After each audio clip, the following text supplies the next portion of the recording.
Moça, só tem um jeito de salvar sua mãe. Assina e o tratamento da sua mãe começa hoje. E o homem em coma? Eu vou me casar com ele? Você aceita este matrimônio diante de Deus? Aceito. Meu Deus. Você acordou. Quem é você?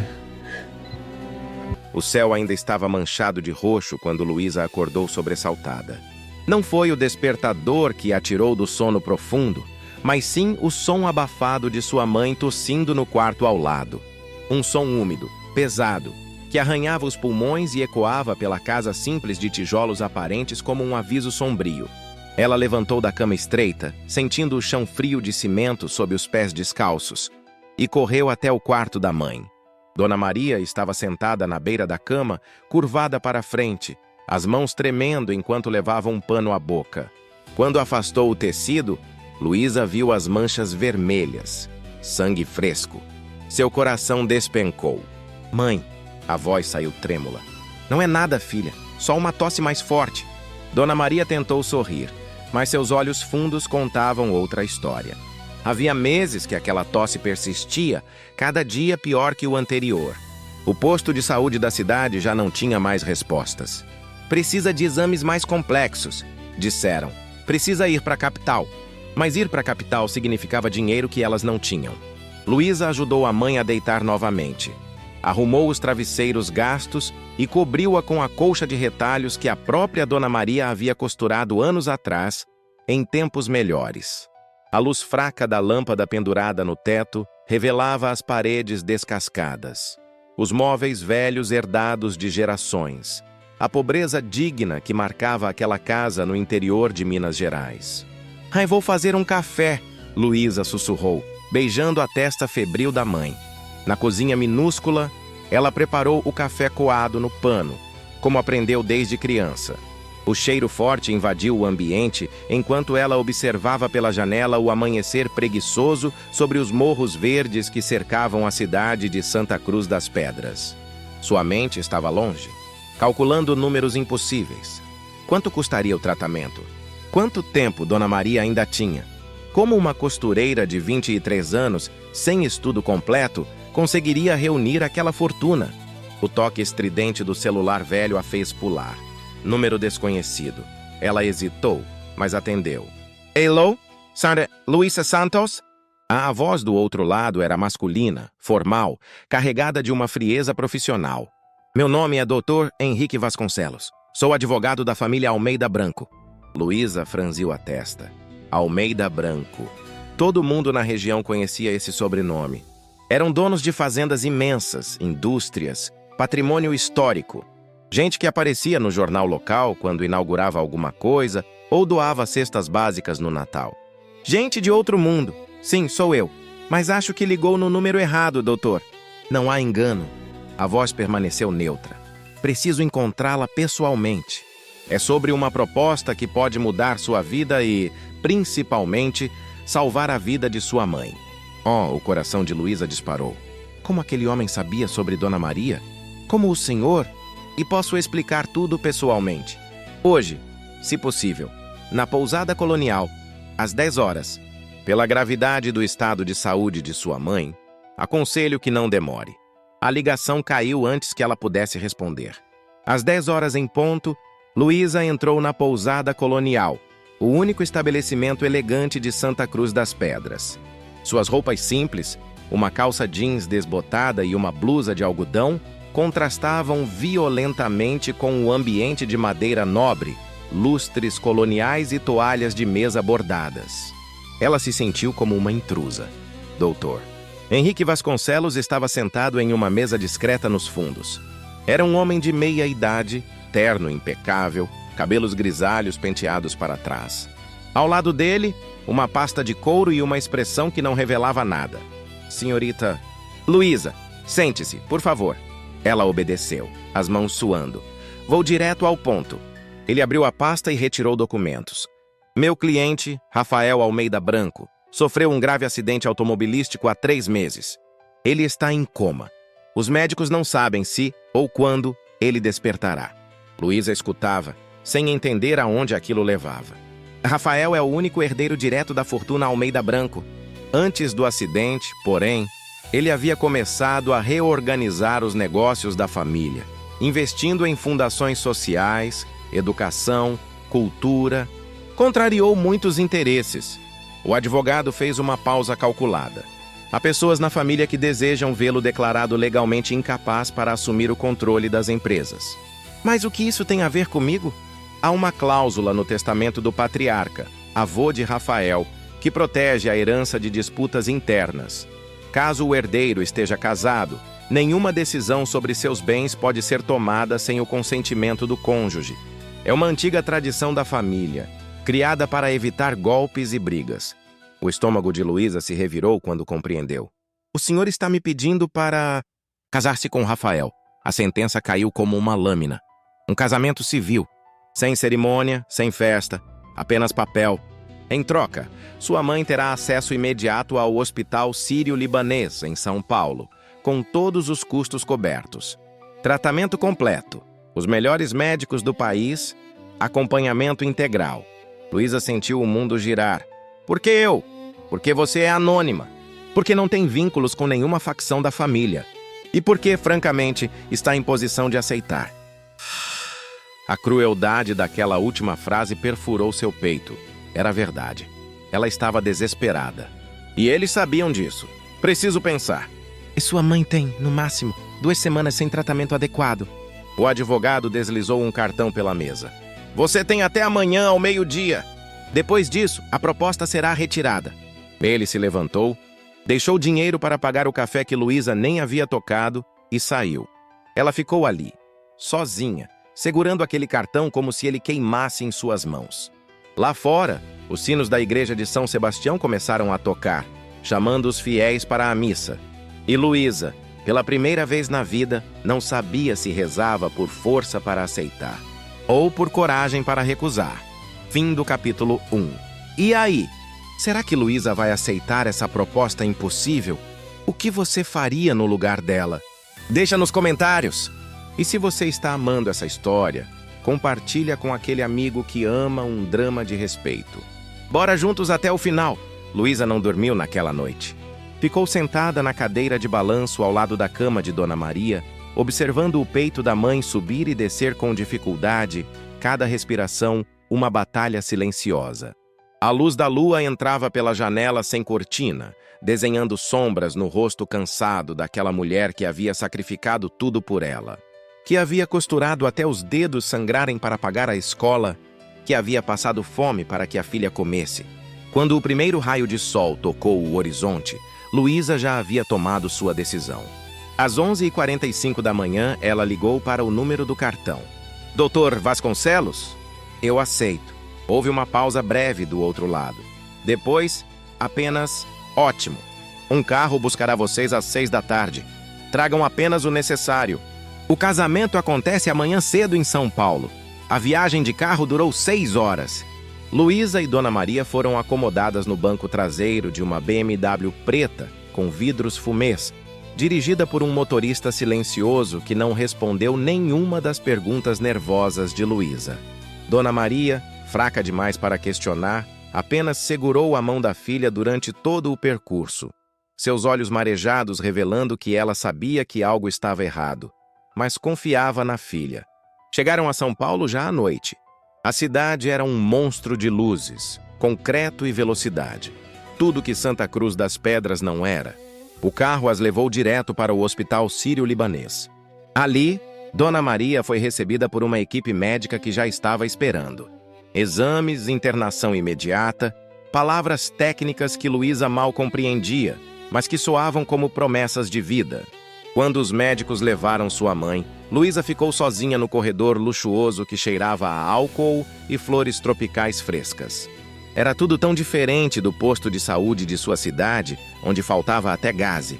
Ciata, Luísa, Vasconcelos surgiu do elevador, acompanhado de uma mulher alta, de tailleur bege e expressão severa. Esta é Dra. Beatriz, nossa assessora jurídica. Ela vai orientá-la sobre os procedimentos de amanhã. Drata Beatriz não sorriu. Apenas entregou uma pasta. Documentos para assinar. Leia com atenção. O casamento será realizado às 8 da manhã na capela do hospital. Cerimônia privada. Apenas testemunhas necessárias. Depois, a senhora será transferida para a Fazenda Santa Clara, no interior de São Paulo, onde o senhor Rafael está sob cuidados médicos. Posso vê-lo antes? Luísa perguntou, a voz trêmula. E não é necessário. A resposta fria veio rápida. Amanhã, após a cerimônia, terá todo o tempo do mundo. A capela do hospital era pequena, discreta, iluminada por vitrais que projetavam cores suaves sobre o altar simples. Luísa entrou usando um vestido branco básico que haviam deixado no quarto onde passou a noite. Um quarto de hotel 5 estrelas dentro do próprio hospital, com cama king size e vista para a cidade, mas que para ela pareceu uma prisão dourada. Suas mãos tremiam segurando um buquê modesto de lírios brancos. No altar, havia um padre idoso de expressão cansada, Dr. Vasconcelos. Trata. Beatriz e mais 2 testemunhas que Luísa nunca havia visto. E ao lado do padre, em uma cadeira de rodas hospitalar, estava ele, Rafael Almeida Branco. O impacto foi físico. Luísa quase parou de andar. Ele era jovem, não devia ter mais de 28 anos, cabelos negros, pele clara, traços aristocráticos que pareciam esculpidos. Vestia um terno cinza perfeitamente ajustado, mas seus olhos estavam fechados, a cabeça levemente inclinada para o lado, sustentada por almofadas. Tubos discretos de oxigênio. Uma enfermeira ao lado, monitorando aparelhos silenciosos. Estava ali, mas não estava. Luísa sentiu as lágrimas queimarem, mas engoliu o choro. Caminhou até o altar com a dignidade que restava. O padre começou a cerimônia com voz monótona, como quem cumpria um protocolo burocrático, não um sacramento. Rafael Almeida Branco. Aceita Luísa Santos como esposa? Dr. Vasconcelos respondeu por ele. Sim, aceita. Luísa sentiu náusea. Luísa Santos. Aceita Rafael Almeida Branco como esposo? Ela olhou para aquele homem imóvel. Um estranho. Um homem em coma. Um casamento que era mentira. Mas lembrou do rosto de Dona Maria, da tosse com sangue, das noites de desespero. Sim, aceito. As alianças foram colocadas, apenas na mão dela. A dele permaneceu inerte. O padre os declarou marido e mulher diante de Deus e da lei. Ninguém aplaudiu. Ninguém jogou arroz. Ninguém sorriu. Quando tudo terminou, Luísa olhou para a própria mão, para aquele anel de ouro que pesava como chumbo, e pensou: o que eu fiz? 3 horas depois, Luísa estava em outro carro, outro trajeto, outra realidade. Deixaram o hospital para trás e seguiram rumo ao interior. A paisagem urbana foi dando lugar a estradas cercadas por plantações infinitas. Café, cana-de-açúcar, laranjais que se perdiam no horizonte. Quando o portão gigantesco de ferro forjado se abriu, revelando a entrada da Fazenda Santa Clara, Luísa sentiu que cruzava a fronteira para um mundo que jamais deveria ter pisado. A casa grande era imponente. Construção colonial preservada, paredes brancas, telhas de barro, varandas com colunas de madeira trabalhada, jardins impecáveis com fontes de pedra e estátuas antigas. Ao fundo, os cafezais se estendiam como um mar verde sob o sol da tarde. Funcionários uniformizados a receberam com reverências formais, mas olhares curiosos e desconfiados. Uma governanta de meia-idade, cabelos presos em coque apertado, apresentou-se como Dona Glória. Seja bem-vinda, senhora Almeida Branco. O título soou estranho, irreal. Antes que Luísa pudesse responder, vozes ecoaram do interior da casa. Então essa é a eleita? A voz era feminina, carregada de veneno. Uma mulher surgiu na varanda. Devia ter cerca de 40 anos, vestido de linho caro, joias discretas mas caríssimas, cabelos loiros impecavelmente escovados. Atrás dela, mais 2 mulheres, uma mais velha, outra mais jovem, ambas com a mesma expressão: desprezo. Sou Helena, prima de Rafael. Ela desceu os degraus devagar, examinando Luísa da cabeça aos pés como quem avalia uma mercadoria. E essas são minha mãe, Estela, e minha irmã, Camila. Nenhuma delas estendeu a mão. De onde você disse que veio mesmo? Helena perguntou, um sorriso cruel nos lábios. E Santa Cruz das Pedras? Ah, interior. Camila trocou olhares com a irmã. Que pitoresco. Estela, e a mais velha, apenas suspirou com teatralidade. E, bem, espero que saiba se comportar. Esta casa tem tradições de mais de 200 anos. Não é lugar para pessoas sem preparo. Luísa cerrou os punhos, mas permaneceu em silêncio. Mostre o quarto a ela, Glória! Helena ordenou com enfado. E deixe claro as regras. Enquanto subia a escadaria de mármore atrás da governanta, Luísa ouviu as risadas baixas e os comentários maldosos das 3 mulheres. No quarto imenso que agora era seu, cama de dossel, móveis antigos, janelas com vista para os cafezais, Luísa finalmente se permitiu chorar. Havia salvado a mãe, mas perdera a si mesma. E o pior, aquilo estava apenas começando. Fim do capítulo 2. Que situação, hein? Luísa trocou uma vida simples por uma prisão de luxo. Será que ela vai aguentar a pressão dessa família? Comenta aí o que você acha que vem por aí. E não esquece de compartilhar com quem ama uma boa história de superação. Os primeiros dias na fazenda Santa Clara foram um pesadelo silencioso. Luísa acordava cedo, sem conseguir se acostumar com a cama macia demais, os lençóis de algodão egípcio, o silêncio perturbador daquela casa imensa. Tudo era grande demais, bonito demais, frio demais. Dona Glória havia deixado claro as regras logo no primeiro dia. A senhora não entra na ala oeste, onde o senhor Rafael está sendo cuidado. As refeições são servidas às 8, ao meio-dia e às 7 da noite, no salão de jantar principal. Não é permitido entrar na cozinha. E, por favor, vista-se adequadamente para as refeições. A família valoriza decoro. Decoro. Tradição, família, palavras que soavam como correntes. Naquela primeira manhã, Luísa desceu para o café usando uma calça jeans limpa e uma blusa simples de manga curta. Quando entrou no salão de jantar, um cômodo enorme com mesa de jacarandá que facilmente acomodava 20 pessoas, lustres de cristal e retratos de antepassados nas paredes, encontrou Helena, Camila e Estela já sentadas. As 3 estavam impecáveis, vestidos discretos mas claramente caros, maquiagem leve, cabelos arrumados como se fossem para um evento. Olharam para Luísa e o silêncio foi ensurdecedor. "Bom dia", Luísa murmurou, sentando-se na ponta da mesa. "Bom dia", Estela respondeu com frieza, sem levantar os olhos da xícara de chá. Um empregado serviu café, pães e frutas, geleias artesanais, tudo de primeira qualidade, tudo sem gosto para Luísa. Então, Helena quebrou o silêncio, o tom casual mas venenoso. "Conte-nos sobre você. O que fazia antes de... antes de se tornar uma Almeida Branco?" "Eu costurava. Ajudava minha mãe com costuras." Camila soltou uma risadinha abafada. "Ah, que encantador! E seu pai?" Estela perguntou. "Morreu quando eu tinha 12 anos. Acidente de trabalho." Ah, o monossílabo carregado de falsa compaixão. Que tragédia! E o café da manhã prosseguiu em silêncio constrangedor. Luísa comeu pouco, cada garfada pesando na garganta. Quando terminou, levantou-se para sair. "Ah, Luísa!" Helena a chamou, sorriso afiado. "E hoje à tarde teremos chá com as damas da Associação de Preservação Histórica da região. Sua presença é esperada. Vista algo apropriado. Por favor." Não foi um convite, foi uma ordem. Luísa voltou ao quarto, sentindo as paredes apertarem. Abriu o armário imenso e encontrou vestidos que não eram seus.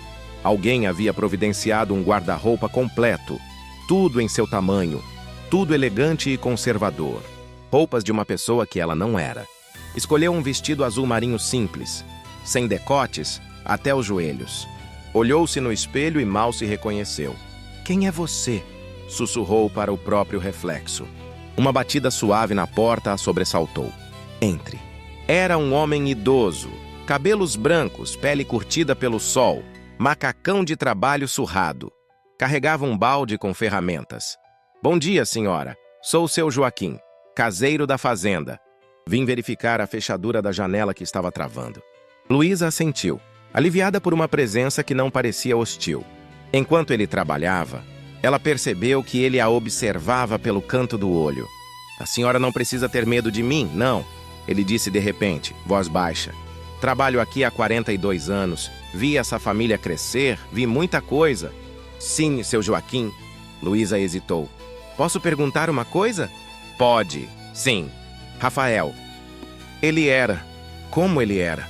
O rosto do velho se iluminou. Ah, o menino Rafael sempre foi diferente dos outros, desde pequeno. Não gostava de festas de gente importante. Preferia ficar conversando com os trabalhadores. Quando cresceu, começou a questionar os negócios da família. Queria fazer diferente. Ele baixou ainda mais a voz. Muita gente aqui dentro não gostou disso. Ah, o que você quer dizer? Seu Joaquim olhou para a porta, certificando-se de que estavam sozinhos. O acidente dele. Teve gente que achou estranho. Carro novo, freios revisados uma semana antes, estrada que ele conhecia de olhos fechados. E, de repente, perde o controle? O coração de Luísa gelou.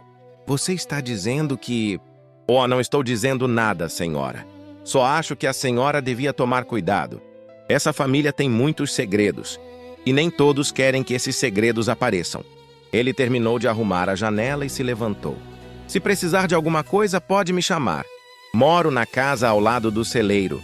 Quando saiu, Luísa ficou paralisada. O que havia acabado de ouvir? Seria possível que o acidente de Rafael não tivesse sido acidente?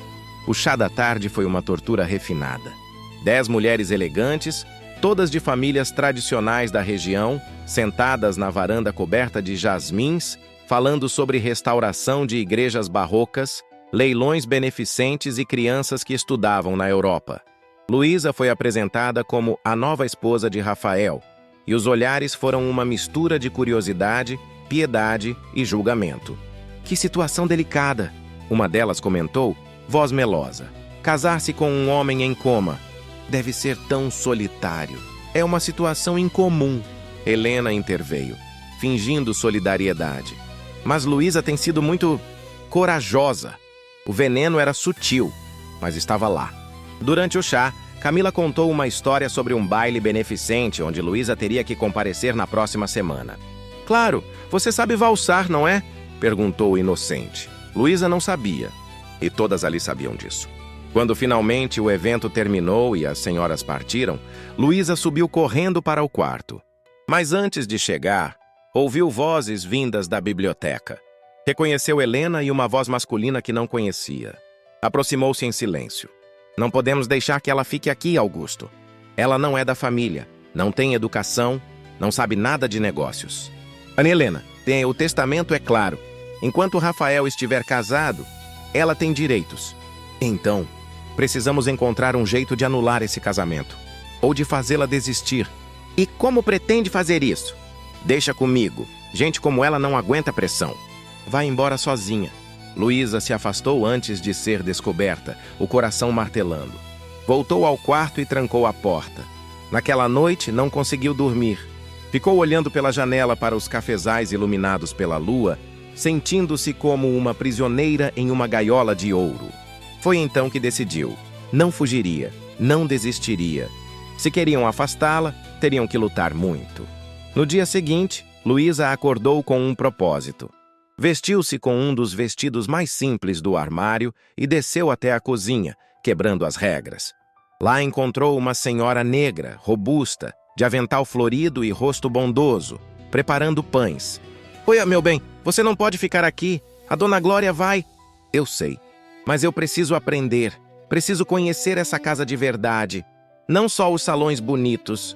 A senhora estudou Luísa por um longo momento. Então sorriu. Sou tia Neuza. Cozinho aqui há 25 anos. Senta aí que vou te ensinar a fazer pão de queijo mineiro de verdade. E ali, naquela cozinha cheirando a alho e café fresco, Luísa encontrou sua primeira aliada real. Enquanto sovava a massa, tia Neuza contou histórias da família, dos patrões, das festas antigas. E mencionou, quase sem querer, tem uma sala trancada no segundo andar, ala leste. Ninguém entra lá faz anos. Dizem que tem os diários antigos do falecido avô de Rafael. Dona Glória guarda a chave. Luísa gravou a informação. Mais tarde, quando todos estavam ocupados, ela subiu discretamente ao segundo andar. Encontrou a porta. Estava trancada. Mas pela fresta embaixo, viu algo. Papéis. Muitos papéis. Segredos esperando para serem descobertos. E Luísa estava determinada a encontrá-los. Fim do capítulo 3. A trama tá pegando fogo. Luísa não vai desistir fácil. E esses segredos da família vão dar muito pano pra manga. O que será que tem nesses diários? Deixa tua teoria nos comentários. E se tá viciado nessa história, marca aquele amigo que precisa maratonar isso junto com você. A festa junina da cidade estava se aproximando e a Fazenda Santa Clara fervilhava com os preparativos. Era a tradição da família Almeida Branco patrocinar o evento há mais de 50 anos. Uma forma de manter as aparências de generosidade diante da comunidade, mesmo que, nos bastidores, os trabalhadores rurais recebessem salários que mal pagavam o básico. Luísa observava tudo daquela varanda colonial, vendo caminhões chegarem com madeira para montar as barracas, caixas de fogos de artifício, bandeirinhas coloridas que logo enfeitariam a praça central. O cheiro de serragem, misturado ao perfume dos jasmins do jardim, criava uma atmosfera estranhamente nostálgica. Ah, você está aí! A voz de Helena a tirou dos pensamentos. Ela vinha acompanhada de Camila, ambas com expressões que não prometiam nada de bom. Precisamos conversar sobre a festa. Luísa se virou, tentando manter a compostura. Você vai nos acompanhar, é claro, Camila disse, examinando as próprias unhas pintadas de vermelho. É esperado que a esposa de Rafael apareça. Aparências, você sabe. E há um vestido tradicional, Helena completou, um sorriso cruel nos lábios. Minha avó usou, minha mãe usou, eu usei no meu primeiro ano como representante da família. É um vestido caipira, mas autêntico, bordado à mão, muito folclórico. O tom deixava claro. Era uma armadilha. Vai ficar encantador em você. Camila riu baixinho. E afinal, você é do interior, não é? Deve se sentir em casa. Luísa respirou fundo, controlando a raiva que subia pela garganta. Tudo bem, eu uso. A surpresa passou rapidamente pelos rostos das duas. Esperavam resistência, lágrimas, vergonha, mas Luísa não daria esse gosto. Na manhã da festa junina, tia Neuza ajudou Luísa a se vestir. O traje era realmente elaborado. Saia rodada de chitão florido, blusa branca com mangas bufantes, laços e fitas coloridas, chapéu de palha enfeitado. Era bonito, genuíno, mas nas mãos de Helena e Camila, seria usado como arma. Você tá linda, minha filha, tia Neuza disse, ajeitando uma fita no chapéu. Mãe, não deixa essas cobras te atingirem. Você vale mais que todas elas juntas. Luísa sorriu, mas o aperto no peito não aliviava. A praça central de Santa Clara do Sul, a cidade vizinha à fazenda, estava transformada. Barracas de comidas típicas exalavam cheiro de pamonha, canjica, quentão e paçoca. Bandeirinhas coloridas cruzavam o céu. No palco improvisado, uma sanfona chorava modas de viola que seu pai costumava cantarolar. A família Almeida Branco chegou como realeza. Estela, Helena e Camila vestiam trajes elegantes e modernos. Nada de roupas caipiras para elas. Apenas Luísa estava caracterizada. E quando desceu do carro, sentiu todos os olhares sobre si. Olha a nova senhora Almeida Branco! Alguém gritou. Que caipira autêntica! Outro comentou, rindo. Helena e Camila trocaram sorrisos satisfeitos. A humilhação estava funcionando perfeitamente. Mas então algo inesperado aconteceu.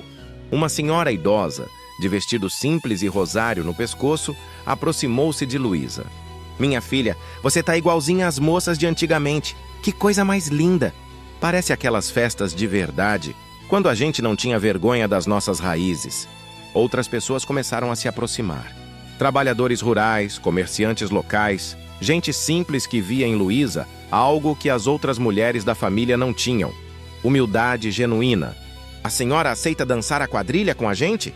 Um jovem de camisa xadrez perguntou, estendendo a mão. Luísa hesitou apenas um segundo. Então aceitou. E dançou. Dançou a quadrilha como aprendeu nas festas de Santa Cruz das Pedras. Dançou rindo, sem medo do ridículo. sem vergonha de suas origens. A sanfona tocava, as pessoas aplaudiam, e pela primeira vez, desde que chegara à fazenda, Luísa sentiu-se viva. Do outro lado da praça, Helena observava com o rosto contorcido de raiva. O plano havia falhado. Em vez de humilhada, Luísa estava sendo celebrada. "Isso não vai ficar assim", Helena sussurrou para Camila. Mas naquele momento, Luísa não se importava. Enquanto rodopiava na dança, ouviu alguém tocar violão e começar a cantar uma moda antiga, daquelas que o pai cantava. Sem pensar, começou a cantar junto, sua voz clara e emocionada cortando o ar da noite. Foi quando aconteceu. Do outro lado da praça, um homem de terno, claramente deslocado na festa simples, parou abruptamente ao ouvir aquela voz. Era Dr. Henrique Vasconcelos, o advogado, e seu rosto estava pálido. Ele pegou o celular e fez uma ligação urgente. "Preciso que verifiquem algo imediatamente." A voz dela. "Rafael pode estar reagindo." Luísa só soube disso horas depois, quando voltou à fazenda exausta, mas estranhamente feliz. Dona Glória a esperava na porta, o rosto tenso. "A senhora precisa vir comigo. Agora." O coração de Luísa disparou. "O que aconteceu?" "É o senhor Rafael." Pela primeira vez desde que chegara, Luísa foi levada à ala oeste, a parte proibida da casa. Os corredores eram mais silenciosos, iluminados por luz suave. Cheiro de remédios e flores frescas. Enfermeiras circulavam discretamente. Dona Glória parou diante de uma porta dupla de madeira nobre. Ele reagiu, pela primeira vez em meses. Os médicos não entendem por quê, mas aconteceu durante a festa, no horário exato em que a senhora estava cantando. Luísa sentiu as pernas fraquejarem. Os equipamentos registraram atividade cerebral aumentada. Pequenos movimentos nos dedos, como se ele estivesse tentando acordar. A porta se abriu. O quarto era amplo, com janelas que davam para os cafezais. Equipamentos médicos discretos, mas o que dominou a visão de Luísa foi a cama. E Rafael. Era a primeira vez que o via fora daquela cadeira de rodas no casamento. Estava deitado, tranquilo, como se apenas dormisse. Mas havia algo diferente. Seus dedos estavam levemente contraídos, como se segurasse algo invisível. Doutor. Henrique estava lá junto com 2 médicos. "Senhora Almeida Branco." O advogado se aproximou. "Precisamos tentar algo. Os médicos acreditam que estímulos familiares podem ajudar pacientes em coma. Sua voz parece ter causado uma reação. Mas eu nunca falei com ele antes. Não conscientemente. Mas existe uma teoria." Um dos médicos, um homem de óculos e jaleco branco, explicou. "Pacientes em coma às vezes retêm memórias auditivas de antes do acidente. Talvez Rafael tenha ouvido você em algum lugar, sem que vocês se conhecessem formalmente." Parecia impossível, mas Luísa se aproximou da cama. "O que eu faço?" "Fale com ele. Cante, se puder. Qualquer coisa que possa estimulá-lo." Luísa sentou na cadeira ao lado da cama. Suas mãos tremiam. Ela olhou para aquele rosto sereno, aquele homem que era seu marido apenas no papel, mas que carregava tantos mistérios, e começou a cantar. A mesma moda de viola que cantara na festa. Baixinho, insegura no início, depois mais firme. Levou apenas 30 segundos. Os dedos de Rafael se moveram. Claramente, intencionalmente. Os equipamentos apitaram suavemente, registrando aumento na atividade cerebral. "Meu Deus!" um dos médicos sussurrou. Luísa continuou cantando, lágrimas descendo pelo rosto sem que percebesse. E então, algo que ninguém esperava. Os lábios de Rafael se moveram. Não formaram palavras, mas se moveram, como se tentasse acompanhar a melodia. O quarto ficou em silêncio absoluto quando ela parou de cantar. "Doutor." Henrique olhou para os médicos. "Isso muda tudo." Naquela noite, sozinha no quarto, Luísa não conseguiu dormir. Seu coração estava acelerado, a mente cheia de perguntas impossíveis. Como sua voz poderia afetar um homem que ela nunca conheceu? Por que ele reagia especificamente àquela canção? Às 3 da madrugada, tomou uma decisão. Desceu silenciosamente ao 2º andar, até aquela porta trancada que tia Neuza havia mencionado. A sala dos diários. Procurou no escritório de Dona Glória até encontrar o molho de chaves. Uma delas tinha que servir. A terceira tentativa foi bem-sucedida. A porta rangeu ao se abrir, revelando um pequeno escritório empoeirado, repleto de prateleiras com livros antigos, documentos amarelados e, no centro, uma escrivaninha de jacarandá com gavetas entreabertas. Luísa acendeu a luz do celular e começou a procurar. Encontrou diários, dezenas deles. Do avô de Rafael, de tios, de parentes distantes. Histórias da família, negócios, festas, escândalos abafados.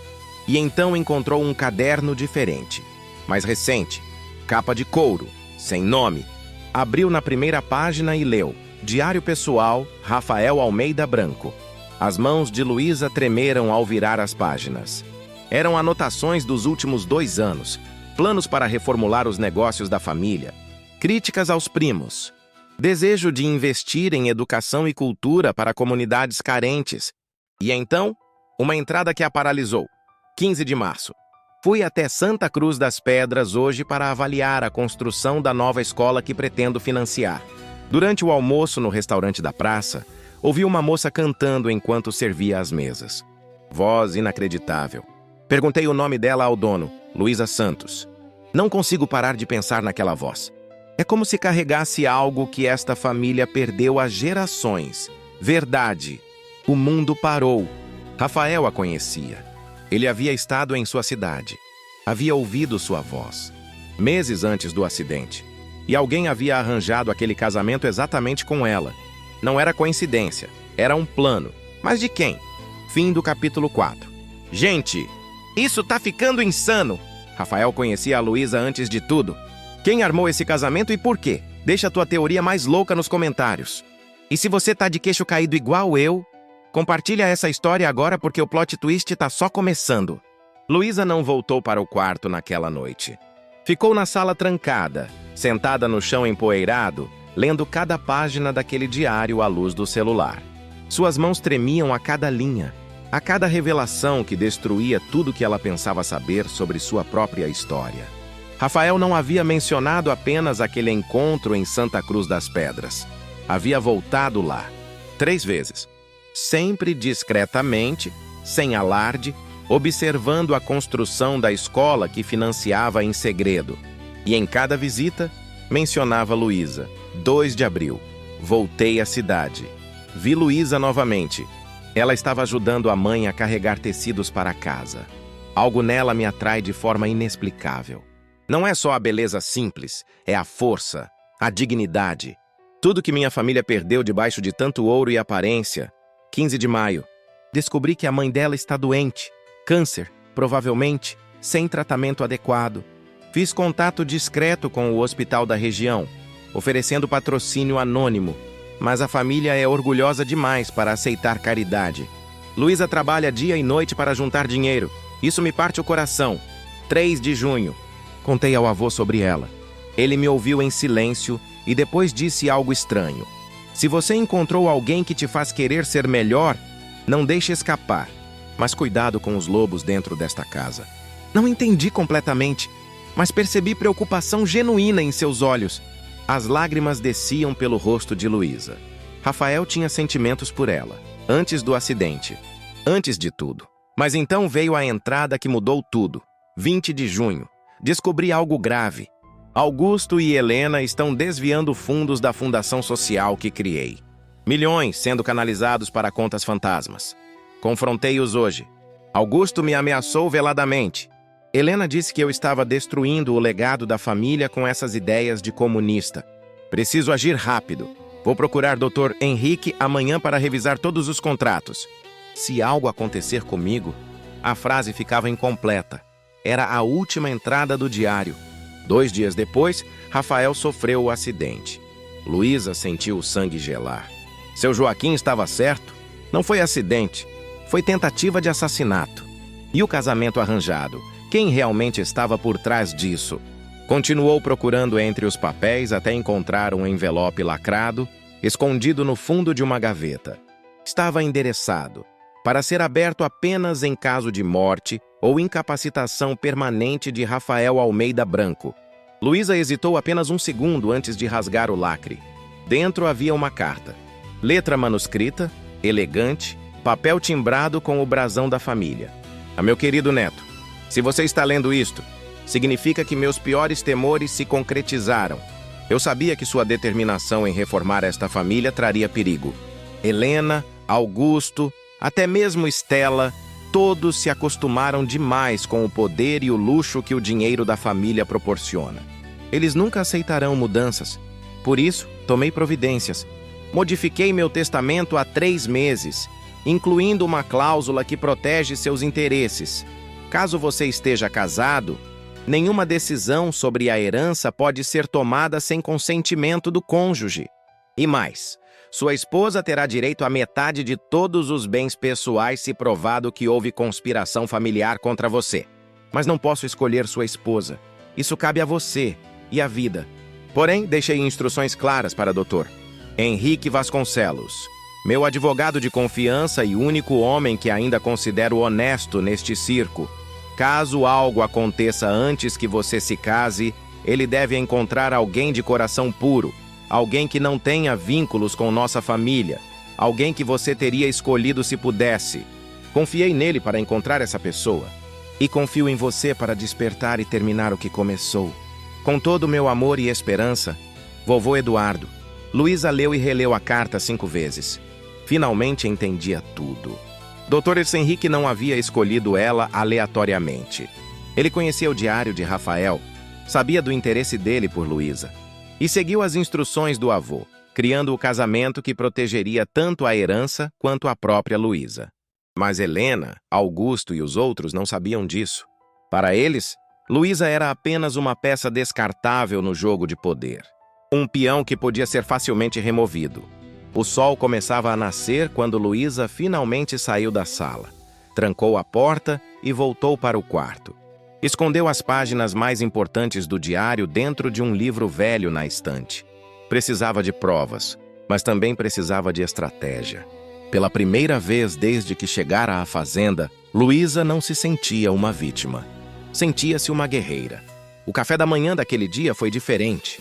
Luísa desceu pontualmente, vestida com um dos vestidos elegantes do armário, cabelos presos em um coque simples mas sofisticado. Sentou-se à mesa com postura ereta, olhou diretamente para Helena e disse: "Bom dia! Gostaria de discutir minha participação nas decisões da fundação social que Rafael criou." O garfo de Helena parou no ar. Estela levantou os olhos, surpresa. Camila franziu a testa. "Participação?" Helena riu, mas havia tensão na voz. "Querida, você mal sabe o que é uma fundação. E sei o suficiente para saber que precisa de transparência." Luísa manteve o tom calmo, firme. E, como esposa de Rafael, tenho direito legal de acesso aos documentos financeiros. O silêncio que caiu sobre a mesa foi denso como chumbo. "Você não sabe no que está se metendo." Augusto apareceu na porta do salão, terno impecável, expressão sombria. Era a primeira vez que Luísa o via pessoalmente. Homem alto, 40 e poucos anos, olhos frios. "Aconselho a não ultrapassar seus limites." "Meus limites são definidos pela lei," Luísa respondeu, surpreendendo-se com a própria coragem. "E pela vontade de Rafael. Rafael está em coma." Augusto caminhou lentamente até a mesa. "O E pode nunca acordar. Você seria sábia em aceitar sua posição aqui. Decorativa e temporária." "Temporária até quando? Até vocês encontrarem uma forma de anular meu casamento? Ou até algo acontecer comigo, como aconteceu com Rafael?" A acusação ficou suspensa no ar como uma bomba. Helena se levantou bruscamente, a cadeira raspando no chão de mármore. "Como você ousa insinuar?" "Não estou insinuando nada. Apenas observando que acidentes parecem ocorrer com frequência nesta família quando alguém ameaça o status quo." Augusto deu 2 passos em direção a Luísa. Intimidador. "Aí você está cometendo um erro gravíssimo, mocinha. Talvez, ou talvez eu seja a única nesta casa que não tem medo da verdade." Antes que a situação escalasse, Dr. Henrique surgiu na entrada do salão. "Bom dia a todos. Desculpem a interrupção, mas preciso falar com a senhora Almeida Branco. Urgente." Luísa se levantou, segurando o olhar de Augusto por mais um segundo antes de sair. Podia sentir o ódio queimando nas costas enquanto caminhava. No corredor, doutor, Henrique sussurrou: O que você está fazendo? Acabou de se tornar um alvo. Eu já era um alvo desde que cheguei aqui. Agora, pelo menos, eu estou lutando. Luísa olhou diretamente nos olhos dele. Encontrei o diário e a carta do avô. Sei de tudo. O advogado empalideceu. Onde? Não importa. O que importa é que agora entendo o jogo. E não vou mais ser uma peça passiva nele. Luísa, você não compreende o perigo. Compreendo perfeitamente. Tentaram matar Rafael porque ele descobriu o desvio de dinheiro. Casaram-me com ele para proteger a herança e me usam como escudo legal enquanto planejam se livrar de mim assim que for conveniente. A ela cruzou os braços. Errei em alguma coisa? Doutor, Henrique suspirou pesadamente. Então você é mais esperta do que eu imaginava. E você é mais complicado do que parecia. Está do lado de quem, afinal? Do lado da lei e da vontade do patriarca. Ele olhou ao redor, certificando-se de que estavam sozinhos. Ah, mas você tem razão sobre o perigo. Augusto não vai tolerar essa afronta. Precisa tomar cuidado. Então me ajude de verdade. Me dê acesso aos documentos da fundação. Ou não posso fazer isso sem ordem judicial ou sem Rafael consciente para autorizar. Luísa completou. Então precisamos fazê-lo despertar. Naquela tarde, Luísa voltou ao quarto de Rafael. Dessa vez, sozinha. As enfermeiras haviam saído para o almoço, deixando apenas os monitores silenciosos registrando batimentos cardíacos constantes. Ela puxou a cadeira para perto da cama, segurou a mão dele, pela primeira vez, voluntariamente, e começou a falar. Rafael, eu sei que você pode me ouvir. Não sei como, mas sei. Você me conhecia. Esteve na minha cidade. Me ouviu cantar. A voz dela tremeu. E alguém tentou te matar por isso. Por querer fazer o bem, por querer mudar as coisas. E os dedos dele se contraíram levemente. Eu não sou quem você merecia. Não sou educada, refinada. Não sei as regras desse mundo de vocês. Mas prometo uma coisa. Vou terminar o que você começou. Vou descobrir a verdade. E vou fazer eles pagarem. Lágrimas desceram por seu rosto. Mas preciso de você. Preciso que você acorde. Preciso que você lute, como eu estou lutando. Ela começou a cantar. A mesma moda de viola. Baixinho, emocionada. E dessa vez, não foi só movimento nos dedos. Os olhos de Rafael se mexeram sob as pálpebras fechadas. Um gemido baixo escapou de sua garganta. Luísa parou de cantar, prendendo a respiração. Rafael! As pálpebras tremeram. Uma vez. 2 vezes. E então, lentamente, dolorosamente, começaram a se abrir. Fim do capítulo 5, ele espertou. Agora o jogo virou. Mas será que Rafael vai lembrar de tudo? Será que Luísa tá realmente segura? A trama tá fervendo e o capítulo final vem aí com tudo. Comenta aí o que você acha que vai acontecer. E se tá grudado nessa história, compartilha porque o desfecho vai ser épico. Os olhos de Rafael se abriram lentamente, pesados como se carregassem o peso de meses perdidos. A luz do quarto o fez piscar várias vezes, desorientado, confuso. Seus lábios se moveram, tentando formar palavras, mas apenas um sussurro rouco saiu. Onde? Aí onde eu... Luísa estava paralisada, lágrimas escorrendo livremente agora. Rafael, você está na fazenda. Você sofreu um acidente. Está em casa. Ele virou a cabeça devagar em direção à voz, focando nela. Seus olhos castanhos escuros, antes vazios, agora mostravam confusão, esforço para compreender. E então, algo mudou em sua expressão. Reconhecimento. Você. Eu conheço. Aquela voz. Ele tentou se sentar, mas o corpo não obedecia completamente. Santa Cruz, o restaurante. O coração de Luísa explodiu. Ele lembrava. Sim, sou eu. Luísa. Luísa. Ele repetiu o nome como quem testa uma lembrança frágil. Então sua expressão mudou para pânico. O acidente? Não foi acidente. Augusto. Ele... Os freios! Rafael tentou se levantar com mais força, as máquinas ao redor apitando com o esforço. Ah, você precisa sair daqui! Eles vão... Eu sei. Luísa segurou as mãos dele, firme. Eu sei de tudo. Encontrei seu diário. Encontrei a carta do seu avô e não vou a lugar nenhum. Rafael a olhou com uma intensidade que a fez corar. Mesmo fraco, Mesmo acabando de despertar de um coma, havia fogo naqueles olhos. Você não deveria estar aqui. É perigoso. Eu sei, mas acontece que... Ela engoliu seco. Nós somos casados. A confusão voltou ao rosto dele. Casados? Como? Antes que pudesse explicar, a porta se abriu violentamente. 2 enfermeiras entraram correndo, alertadas pelos monitores. Atrás delas, doutor Henrique. E logo depois, como abutres sentindo carniça, Helena, Augusto e Estela. Meu Deus, ele acordou! Helena exclamou. Mas o tom não carregava alegria, era calculista. Rafael, querido, que alívio! Augusto se aproximou, expressão indecifrável. Primo, bem-vindo de volta. Você nos deu um susto terrível. Rafael olhou para todos. E Luísa viu o exato momento em que a memória completa voltou. Seu maxilar se contraiu, os olhos se estreitaram. Saiam, todos, exceto Luísa e doutor Henrique. Rafael, você acabou de acordar, precisa de... Helena tentou. Saiam. Mas a voz dele, embora rouca, carregava a autoridade absoluta. Houve um momento de tensão. Então, relutantemente, Helena, Augusto e Estela recuaram. Mas os olhares que lançaram para Luísa eram de puro veneno. Quando a porta se fechou, Rafael olhou para Dr. Henrique. Explique. Tudo. O advogado, pela primeira vez desde que Luísa o conhecera, parecia genuinamente emocionado. Você ficou em coma por 3 meses. O acidente foi suspeito. Seu avô, prevendo algo assim, havia alterado o testamento. Eu segui as instruções dele e encontrei Luísa.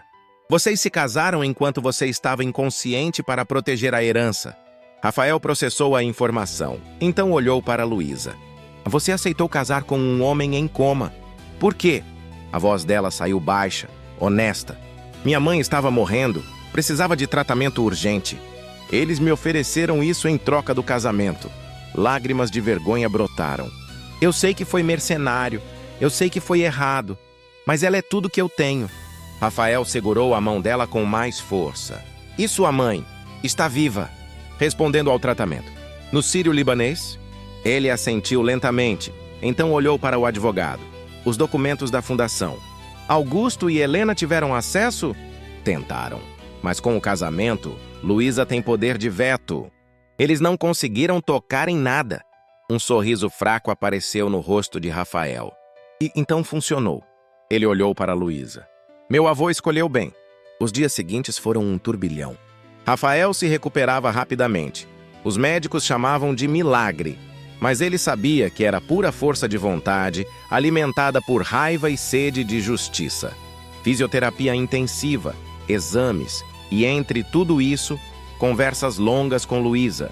Ele contou sobre a infância sufocada por expectativas, sobre a pressão de ser o herdeiro, sobre o momento em que decidiu que usaria aquela fortuna para fazer diferença real. Ela contou sobre crescer sem pai, sobre costurar vestidos para festas que nunca poderia frequentar, sobre cantar para esquecer a fome nos dias difíceis. E entre histórias, algo crescia. Algo que não estava nos contratos, nas heranças, nos planos. Algo real. Uma semana após despertar, Rafael estava forte o suficiente para convocar uma reunião familiar.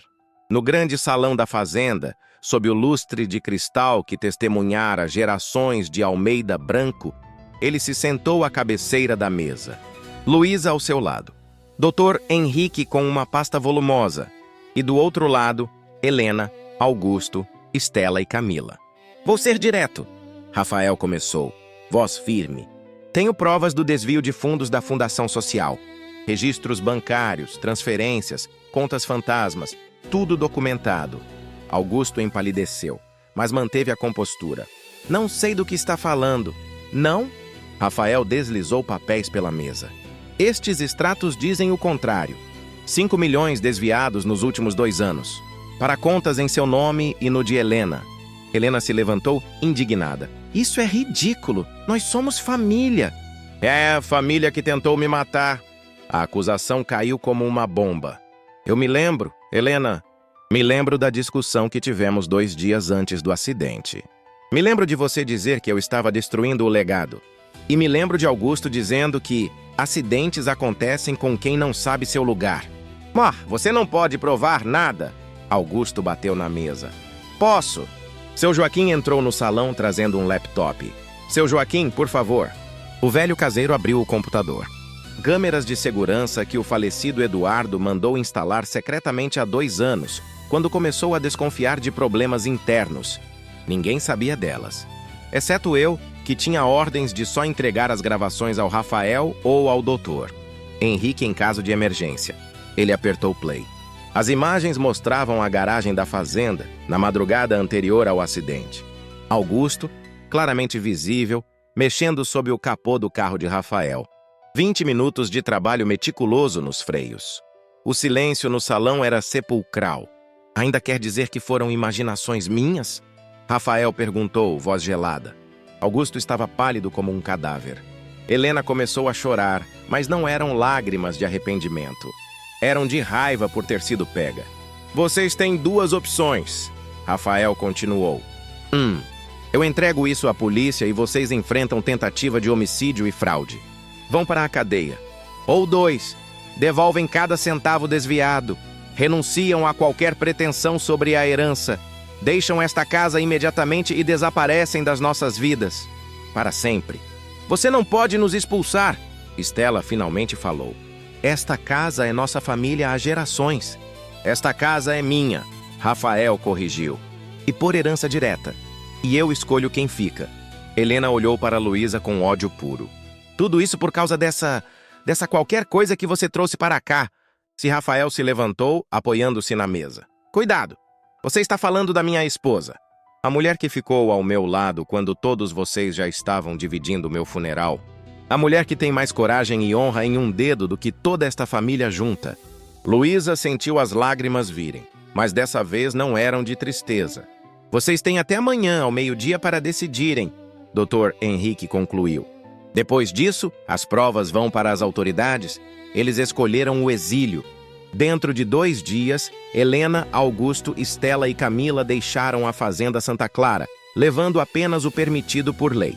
A casa, pela primeira vez em décadas, respirou aliviada. 3 meses depois, a fazenda estava transformada. Rafael havia cumprido seus planos. Metade das terras foram convertidas em cooperativas para os trabalhadores rurais. A fundação social foi reestruturada, agora transparente e auditada independentemente. A Casa Grande abriu parte de suas alas para visitação histórica, gerando renda para a comunidade. E Luísa floresceu. Ela comandava projetos de educação e cultura, usando sua própria história como exemplo de que origem não define destino. A escola em Santa Cruz das Pedras foi inaugurada, com seu nome na placa. Dona Maria, completamente recuperada, visitava frequentemente, costurando com as mulheres locais e ensinando seu ofício. Numa tarde de setembro, Rafael encontrou Luísa na varanda, observando o pôr do sol sobre os cafezais. Ele se aproximou, envolvendo-a por trás. Sabe, ele murmurou em seu ouvido, nosso casamento foi uma farsa legal. Poderíamos anulá-lo. Você seria livre. Luísa se virou nos braços dele, olhos brilhando. E se eu não quiser ser livre? Ah, então... Ele sorriu. Aquele sorriso que agora ela conhecia tão bem. Talvez devêssemos nos casar de verdade. Com igreja, festa, sua mãe chorando, tia Neuza fazendo o banquete, seu Joaquim como padrinho. Tudo que não tivemos da primeira vez. Rafael Almeida Branco. Ela fingiu seriedade. Está me pedindo em casamento? Estou. De novo. Pela primeira vez, da forma certa. Ele se ajoelhou ali mesmo, na varanda onde meses atrás ela se sentira prisioneira. Luísa Santos, você aceita se casar comigo? De verdade? Para sempre? Aceito. Ela nem precisou pensar. 1000 vezes aceito. O beijo deles foi interrompido por aplausos. Tia Neuza, seu Joaquim, Dona Glória e meia dúzia de funcionários apareceram, todos sorrindo. A gente estava esperando isso há meses! Tia Neuza gritou, emocionada. Aquela noite, sob as estrelas de um céu interior limpo, com o cheiro de café e jasmim no ar, Luísa finalmente compreendeu. Às vezes, os caminhos mais tortuosos levam aos destinos mais belos. Ela havia entrado naquela fazenda como uma vítima de circunstâncias, uma peça em um jogo de poder, mas saíra como uma rainha. Não pela fortuna, não pelo nome, mas pela força de nunca ter desistido de ser quem era. E ao lado de um homem que a amava não apesar de suas origens, mas por causa de tudo que ela representava: verdade, coragem e esperança. Epílogo. 2 anos depois, na inauguração da 10ª escola financiada pela Fundação Eduardo Almeida Branco, Luísa subiu ao palco improvisado. Grávida de 6 meses, radiante, ela segurou o microfone e olhou para a multidão de crianças, pais, professores. Há 3 anos, eu era uma costureira que achava que seu destino estava escrito em pedra. Hoje, olho para cada um de vocês e digo: não importa de onde você vem. Importa para onde você escolhe ir e quem você escolhe ser no caminho. Rafael, ao lado de Dona Maria, que segurava orgulhosa a barriga da filha esperando o primeiro neto, sorriu. Seu Joaquim, agora administrador-geral das cooperativas, acenou. Tia Neuza, coordenadora do projeto de capacitação feminina, limpou uma lágrima. E no sino da igreja que tocava ao longe, anunciando mais um dia de esperança, ecoava a verdadeira mensagem daquela história. O amor verdadeiro não nasce de contos de fadas. Nasce de escolhas difíceis, de coragem diante do medo, de mãos que se recusam a soltar mesmo quando tudo diz para desistir. E às vezes, apenas às vezes, os finais felizes são conquistados por aqueles que se recusam a aceitar que sua história já está escrita. Fim. E aí, gente? Que jornada! Da costureira humilde à dona de seu próprio destino. Luísa provou que força e caráter valem mais que qualquer sobrenome. Que lição essa história deixou para você? Comenta aqui embaixo. Se você chegou até aqui, essa história tocou seu coração. Compartilha com aquele amigo que precisa acreditar que tudo é possível. Marca ele aqui. E se quiser mais histórias assim, cheias de emoção, superação e reviravoltas, se inscreve no canal e ativa o sininho. Porque aqui a gente não só conta histórias, a gente acredita que cada um de nós pode ser o protagonista da própria vida. Até a próxima, guerreiros! Superação de amor verdadeiro. Cheque Força Feminina, história completa.